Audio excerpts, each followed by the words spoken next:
दोस्तों, मेरा नाम है कुमकुम बिनवाल। नुपुर शर्मा और नवीन जिंदल मामले के बाद बीजेपी ने अपने प्रवक्ताओं के लिए बकायदा नई गाइडलाइंस जारी की है कि उन्हें टीवी डिबेट में क्या बोलना है और क्या बिल्कुल नहीं बोलना है। तो सवाल ये कि क्या बीजेपी नुपुर शर्मा मामले में डर गई है? क्या बीजेपी को नुपुर शर्मा वाले मामले से बड़ा नुकसान हुआ है? दोस्तों, अरब देशों के विरोध के बाद बीजेपी ने अपने प्रवक्ताओं पर निलंबन की गाज तो गिरा दी। अब बीजेपी ने अपने प्रवक्ताओं को कहा है कि किसी को भी कानपुर हिंसा में नहीं बोलना है। नुपुर शर्मा को लेकर अगर टीवी में किसी चैनल में डिबेट हुई तो उस टीवी डिबेट में जाना ही नहीं है। धर्म के नाम पर अनर्गल बयानबाजी किसी प्रवक्ता को नहीं कर रही है। कोई कितना भी उकसाए, प्रोवोक करे, आपको शांति बनाए रखनी है, मर्यादा में रहना। ये सब बीजेपी ने अपने प्रवक्ताओं पर कहा है, प्रवक्ताओं से करने को कहा है। और डिबेट में प्रवक्ताओं से कहा गया कि मोदी सरकार की जन कल्याणकारी और गरीब कल्याण योजनाओं का प्रचार किया जाए। तो दोस्तों, क्या बीजेपी बड़े नुकसान से डर गई है या बीजेपी को वाकई बड़ा नुकसान हो गया है? हकीकत तो यह है कि इस मामले से बीजेपी को एक राजनीतिक पार्टी के तौर पर नुकसान नहीं हुआ है। बीजेपी ने भले ही अपने प्रवक्ताओं को बाहर कर दिया हो, लेकिन आईटी सेल के जरिए सोशल मीडिया में एक प्रचार किया जा रहा है, एक माहौल बनाया जा रहा है कि देखिए, एक अकेले मोदी जी को घेरने के लिए कितने देश इकट्ठा हो गए। दोस्तों, बड़ी होशियारी से पूरे इकोसिस्टम के जरिए ऐसा प्रचार किया जा रहा है कि एक अकेले मोदी जी देख लेना, वक्त रहने पर, अपना वक्त आने पर करारा जवाब देंगे सबको।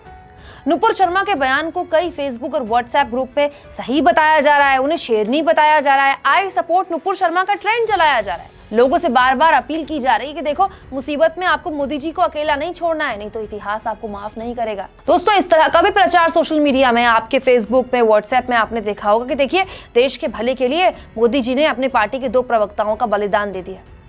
इससे क्या होगा जानते हैं? बीजेपी का वोट बैंक जो सिर्फ धर्म के नाम पर उसे सपोर्ट करता है, उसकी सेहत पर कोई असर नहीं बनेगा, बल्कि वो तो और मजबूती से बीजेपी के साथ खड़ा हो गया है। इसीलिए दोस्तों, सच ये है कि बीजेपी को इस पूरे कंट्रोवर्सी का कुछ खास नुकसान नहीं हुआ है। नुकसान एक देश के तौर पर भारत को हुआ है। बताइए, आज तालिबान की इतनी औकात हो गई कि वो हमको ज्ञान दे रहा है।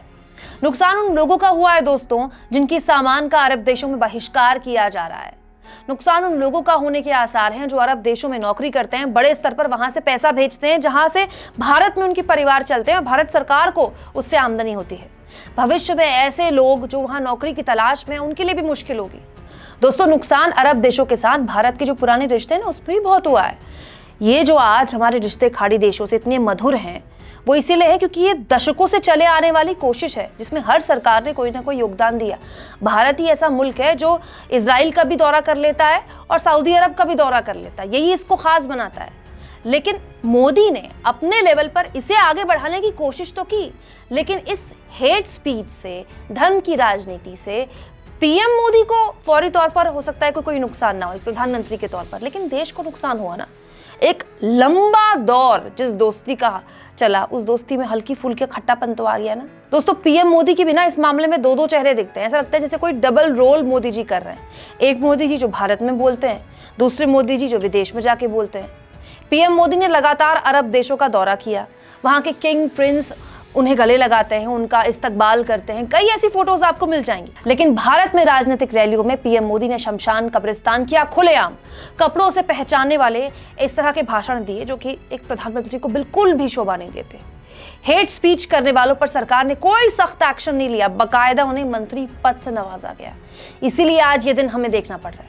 सोचिए, अरब देशों में व्यापार करने वाले, नौकरी करने वाले, वहां से पैसा भेजने वाले क्या सोच रहे होंगे कि भारत ने कोई नुपुर शर्मा जैसे प्रवक्ता बकवास कर रहे हैं और यहां उनके लिए मुश्किल खड़ी होगी। सोशल मीडिया में 2 रुपए के ट्रोल फालतू बयानबाजी करते हैं, उसका नुकसान आज देश को उठाना पड़ता है। आप इस मुद्दे पर क्या सोचते हैं? कमेंट बॉक्स पर अपनी राय जरूर दें।